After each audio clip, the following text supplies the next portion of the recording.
ഒരു സിമ്പിൾ കഥ പറഞ്ഞുകൊണ്ട് തുടങ്ങാം. നമ്മൾ തൊട്ടടുത്തുള്ളൊരു ചേട്ടൻ എന്ത് ചെയ്തു, ഒരു 10 വർഷം മുമ്പ് ഒരു ലാൻഡും ഒരു പ്ലോട്ടും വാങ്ങി. അദ്ദേഹം സെൻറ്റിന് 1 lakh rupees പെർ സെൻറ്റ് കൊടുത്തിട്ടാണ് വാങ്ങിയത്. അദ്ദേഹം വിചാരിച്ചു എന്ത് ചെയ്തു, ഒരു 5 വർഷമോ 10 വർഷം കഴിഞ്ഞാൽ ഡെഫിനറ്റ്ലി ഈ സ്ഥലത്തിന് നല്ല വില കൂടും, നമുക്കൊരു 3-4 ലക്ഷം രൂപയ്ക്ക് കൊടുക്കാൻ പറ്റും. പക്ഷേ പെട്ടെന്നൊരു ദിവസം എന്ത് ചെയ്തു, അദ്ദേഹത്തിന് ഒരു എമർജൻസി വന്നു. ബാക്കപ്പായിട്ട് ഈ ഒരു സംഭവം മാത്രമേ ഉണ്ടായിരുന്നുള്ളൂ. ഒരു ഹോസ്പിറ്റൽ കേസ് വന്നു, ഒരുപാട് എമൗണ്ടുകൾ ചിലവാക്കുന്ന ഒരു ഹോസ്പിറ്റൽ കേസ് വന്നു. അദ്ദേഹത്തിന് കയ്യിൽ പൈസയില്ല. ആകെയുള്ളത് എന്താണ്, ഈ വാങ്ങിച്ചിട്ടുള്ള ഒരു അസറ്റാണ്. ഇതിനെ അദ്ദേഹം എന്ത് ചെയ്തു, വിൽക്കാൻ നോക്കി. അദ്ദേഹം വിൽക്കാൻ നോക്കിയ സമയത്ത് ആകെ പെട്ടുപോയി. ഒന്നാമത് ആ സമയത്ത് റിയൽ എസ്റ്റേറ്റിന് ഭയങ്കരധികം ഡിമാൻഡ് കുറഞ്ഞ സമയമായിരുന്നു. അപ്പോൾ എന്ത് ചെയ്തു, വിൽക്കാൻ ശ്രമിച്ചിട്ട് നടക്കുന്നില്ല.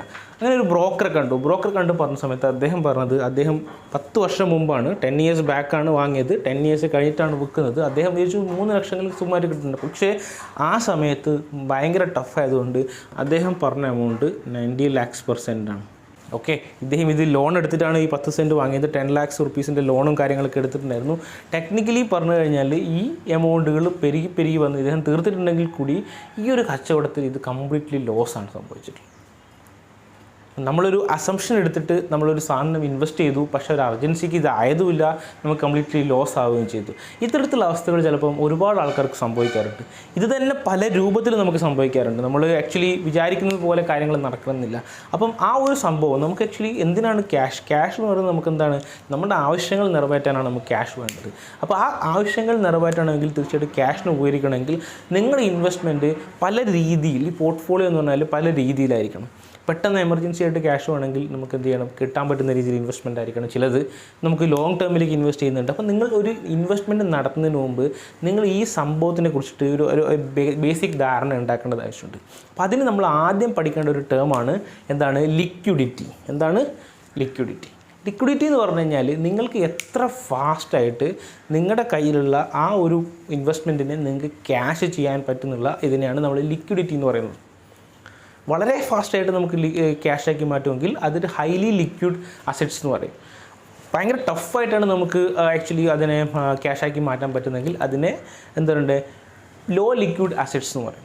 ഓക്കെ, അപ്പോൾ നമുക്ക് ഇവിടെ 2 എക്സാമ്പിൾ പറയാം. ഇപ്പോൾ ക്യാഷിനുള്ളത് എടുക്കാം, അല്ലെങ്കിൽ ഗോൾഡ് എടുക്കാം. ഗോൾഡ് ആക്ച്വലി ഒരു ഹൈ ലിക്വിഡ് അസറ്റ്സ് ആണ്. നിങ്ങൾക്ക് കയ്യിൽ ഗോൾഡ് ഉണ്ടെങ്കിൽ നിങ്ങൾക്കത് ഡയറക്റ്റ് ഷോപ്പിൽ പോകാം, നിങ്ങൾക്ക് സെല്ല് ചെയ്യാം. എന്ത് ചെയ്യും, അതിനെ നമുക്ക് ക്യാഷാക്കി മാറ്റാം. ഫിക്സഡ് ഡെപ്പോസിറ്റ് എന്നുള്ളത്, ഓക്കെ, ഫിക്സഡ് ഡെപ്പോസിറ്റ് എന്നുള്ളത് നിങ്ങളൊരു ചെക്ക് കൊടുത്തു കഴിഞ്ഞാൽ തീർച്ചയായിട്ടും ആ ബോണ്ട് ബ്രേക്ക് ചെയ്യുകയാണെന്നുണ്ടെങ്കിൽ നിങ്ങൾക്ക് എന്ത് ചെയ്യും, പെട്ടെന്ന് അതിനെ ക്യാഷാക്കി മാറ്റാം. ഓക്കെ, ഇതൊക്കെയാണ് നമുക്ക് ക്യാഷ് എന്ന് പറയുന്നത്. പക്ഷേ ഇവിടെ നോക്കുകയാണെങ്കിൽ ഈ റിയൽ എസ്റ്റേറ്റ് എന്ന് പറയുന്നത് അതെന്താണ്, അത്ര ഫാസ്റ്റായിട്ടുള്ള ഇതല്ല. നമുക്ക് പെട്ടെന്ന് അതിനെ ലിക്വിഫൈ ചെയ്യാം. നമ്മൾ എത്ര രൂപ ഇൻവെസ്റ്റ് ചെയ്തെങ്കിൽ നല്ല പ്രോഫിറ്റ് ഉണ്ടെങ്കിൽ കൂടി നമുക്ക് ഒരു ദിവസം കൊണ്ടോ 2 ദിവസം കൊണ്ടോ നമുക്കതിനെ എന്ത് ചെയ്യാം, പെട്ടെന്ന് ക്യാഷ് ചെയ്യാൻ പറ്റില്ല. ഓക്കെ, നിങ്ങളൊരു സിസ്റ്റമാറ്റിക് ഇൻവെസ്റ്റ്മെൻറ്റ് പ്ലാനാണ്, സിപ്പാണ് ചെയ്യുന്നതെങ്കിൽ, നിങ്ങളൊരു 3 വർഷത്തേക്കോ 10 വർഷത്തേക്കാണ് വെച്ചതെങ്കിൽ നിങ്ങൾക്ക് ചില സമയങ്ങളിൽ സിപ്പിനൊക്കെ ഒരു ബോണ്ട് ഉണ്ടാവാറുണ്ട്. ആ സമയത്ത് നിങ്ങൾക്ക് ആ ഒരു പെട്ടെന്നൊരു എമർജൻസി വന്നാൽ നമുക്കത് ബ്രേക്ക് ചെയ്തെടുക്കാനുള്ള ബുദ്ധിമുട്ടുകൾ വരാറുണ്ട്. അപ്പം ഇങ്ങനെയുള്ള സംഭവങ്ങൾ, അപ്പോൾ നമ്മൾ നിക്ഷേപം നടത്തുന്ന സമയത്ത് നമ്മുടെ ഏജ്, നമ്മുടെ ആവശ്യങ്ങൾ, നമുക്ക് വരുന്ന പറ്റുന്ന ഫ്യൂച്ചർ കാര്യങ്ങളെക്കുറിച്ചൊക്കെ ഒരു കൃത്യമായിട്ടുള്ള ബോധമുണ്ടെങ്കിൽ, നമ്മൾ ഈ ഒരു സാധനം ലിക്വിഡിറ്റി എന്നുള്ള സാധനത്തിനെ കുറിച്ച് വളരെ നല്ല രീതിയിൽ അറിവുണ്ടെങ്കിൽ നമുക്ക് എന്ത് ചെയ്യാൻ പറ്റും, നല്ല രീതിയിൽ ഒരു ഇൻവെസ്റ്റ്മെൻറ്റ് അല്ലെങ്കിൽ പേഴ്സണൽ ഫിനാൻസ് നമ്മുടെ കാര്യങ്ങളൊക്കെ വളരെ കൃത്യമായിട്ട് ചെയ്യാൻ പറ്റും. അപ്പോൾ നമ്മൾ ലിക്വിഡിറ്റിനെ കുറിച്ച് പറഞ്ഞു. ലിക്വിഡിറ്റി നമ്മൾ എത്ര ഫാസ്റ്റായിട്ടാണോ എൻകാഷ് ചെയ്യാൻ പറ്റുക, അതേപോലെ തന്നെ നമുക്ക് ആ എൻകാഷ് ചെയ്യുന്ന സമയത്ത് അതിൻ്റെ മൂല്യം നഷ്ടപ്പെടാതെ എൻകാഷ് ചെയ്യുന്നതിനാണ് നമ്മൾ ലിക്വിഡിറ്റി എന്ന് പറയുന്നത് പറഞ്ഞു. അപ്പം ഇവിടെ നമ്മളൊരു ഇൻവെസ്റ്റ്മെൻറ്റ് ചെയ്യുന്ന സമയത്ത് നമുക്ക് ആക്ച്വലി വരാൻ സാധ്യതയുള്ള റിസ്ക്കുകളെ പറ്റി കൂടി നമ്മൾ അനലൈസ് ചെയ്യാം. റിസ്ക്കുകൾ, ഓക്കെ, ഇത് ഫസ്റ്റ് റിസ്ക്കുകളാണ് ലോസ് ഓഫ് പ്രിൻസിപ്പൽ എമൗണ്ട്. എന്താണ്, മുതൽ നഷ്ടപ്പെടുന്ന അവസ്ഥ. നമ്മളൊരു സ്ഥാപനത്തിൽ ഒരു ബിസിനസ്സിന് വേണ്ടിയിട്ടൊരു എമൗണ്ട് ഇൻവെസ്റ്റ് ചെയ്തു, മുതലടക്കം പോയി, 1 രൂപ പോലും നമ്മുടെ കയ്യിലില്ല. ഇങ്ങനത്തെ ഒരു അവസ്ഥയാണ് ലോസ് ഓഫ് പ്രിൻസിപ്പൽ എമൗണ്ട് എന്ന് പറയുന്നത്. അപ്പം നമ്മൾ ആക്ച്വലി നേരത്തെ പറഞ്ഞ പോലെ, നേരത്തെ നാളെ റിയൽ എസ്റ്റേറ്റ് കാണിച്ചു 10 lakh ഇൻവെസ്റ്റ് ചെയ്തിട്ട് അദ്ദേഹത്തിന് പറ്റിപ്പോയ നഷ്ടം ആക്ച്വലി അപ്രോക്സിമേറ്റ്ലി 50% നഷ്ടം വന്നിട്ടുണ്ടാവും ആ ഒരു കച്ചവടത്തിൽ 10 വർഷം കഴിഞ്ഞിട്ട്. അപ്പോൾ മുതൽ കംപ്ലീറ്റ് പോയി എന്നുള്ളതാണ് അവസ്ഥ. ഇതാണ് ലോസ് ഓഫ് പ്രിൻസിപ്പൽ എമൗണ്ട് എന്ന് പറയുന്നത്. അപ്പോൾ ഇത്തരത്തിലുള്ള ഒരു ഇൻവെസ്റ്റ്മെൻറ്റ് ചെയ്യുന്ന സമയത്ത് നമുക്ക് ഈ LOP എന്നുള്ളത് നമുക്ക് എത്രമാത്രം ഫാസ്റ്റായിട്ട് അവോയ്ഡ് ചെയ്യാൻ പറ്റും, ഇത് അവോയ്ഡ് ചെയ്യാൻ പറ്റുമോ എന്നുള്ളത് ഒരു നിക്ഷേപകർ ശ്രദ്ധിക്കേണ്ട കാര്യമാണ്. രണ്ടാമതുള്ളത് ലോസ് ഓഫ് ഇൻട്രസ്റ്റ്. അപ്പം നമുക്ക് ആക്ച്വലി മുതൽ കിട്ടി, പക്ഷേ തീർച്ചയായിട്ടും നമ്മൾ അഷ്യൂർ ചെയ്തിട്ടുള്ള ഇൻട്രസ്റ്റുകൾ വളരെ വളരെ കുറഞ്ഞിട്ടും അല്ലെങ്കിൽ നമുക്ക് കിട്ടാതിരിക്കാത്ത അവസ്ഥയാണ്. നമ്മൾ ഇൻവെസ്റ്റ് ചെയ്തു, നമുക്ക് മുതൽ കിട്ടി, പക്ഷേ നമുക്ക് ലാഭമൊന്നുമില്ല, പക്ഷേ നമ്മൾ ടൈം അവിടെ പോയി. ഇതിനാണ് നമ്മൾ ലോസ് ഓഫ് ഇൻട്രസ്റ്റ് എന്ന് പറയാം.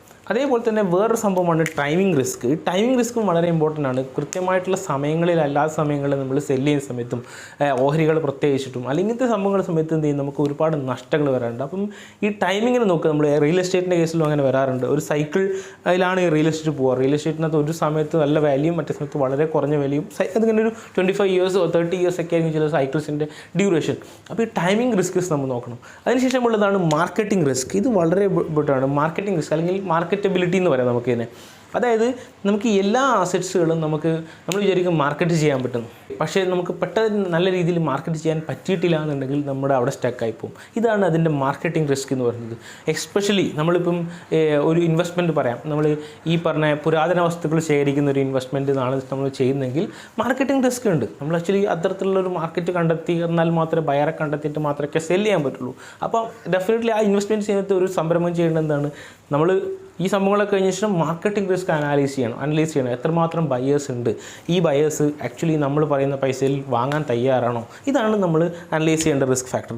ഫൈനലി നമ്മളുള്ളത് വെച്ചാൽ ഇൻട്രസ്റ്റ് ഫ്ലക്ച്വേഷൻ റിസ്ക് ആണ്. മാർക്കറ്റിൻ്റെ ഈ വ്യതിയാനങ്ങളനുസരിച്ച് ഇൻട്രസ്റ്റിൽ വ്യതിയാനങ്ങൾ വരുന്ന സമയത്ത് നമുക്ക് അഷ്വർ ചെയ്ത റിട്ടേൺസ് കിട്ടാൻ പറ്റുന്നുണ്ടോ ഇല്ലയോ എന്നുള്ളതാണ് ഇൻട്രസ്റ്റ് ഫ്ലക്ച്വേഷൻ റിസ്ക്. അപ്പോൾ ഇത്തരത്തിലുള്ള ഈ റിസ്ക്കുകളാണ് നമ്മൾ ആക്ച്വലി ഒരു ഇൻവെസ്റ്റ്മെൻറ്റിനെ സംബന്ധിച്ചിട്ട് വെല്ലുവിളിയാവുന്നത്. അപ്പോൾ ഇതിന് എത്രമാത്രം എഫക്റ്റീവായിട്ട് നിങ്ങൾ കവർ ചെയ്യുന്നു, അത്രമാത്രം എഫക്റ്റീവായിട്ട് നിങ്ങൾ വളരെ ഇൻഫോംഡ് ആയിട്ട് നിങ്ങൾ ഈ കാര്യങ്ങളൊക്കെ മനസ്സിലാക്കി കഴിഞ്ഞാൽ ഡെഫിനറ്റ്ലി ഒരു നല്ലൊരു ഫിനാൻഷ്യൽ പ്രാക്ടീസിലേക്കും അതേപോലെ തന്നെ നിങ്ങൾക്ക് നിങ്ങളുടെ എമൗണ്ടിനെ ഇൻവെസ്റ്റ്മെൻറ്റ് എന്നുള്ള സൈഡിലേക്ക് കൊണ്ടുപോകാനും പറ്റും.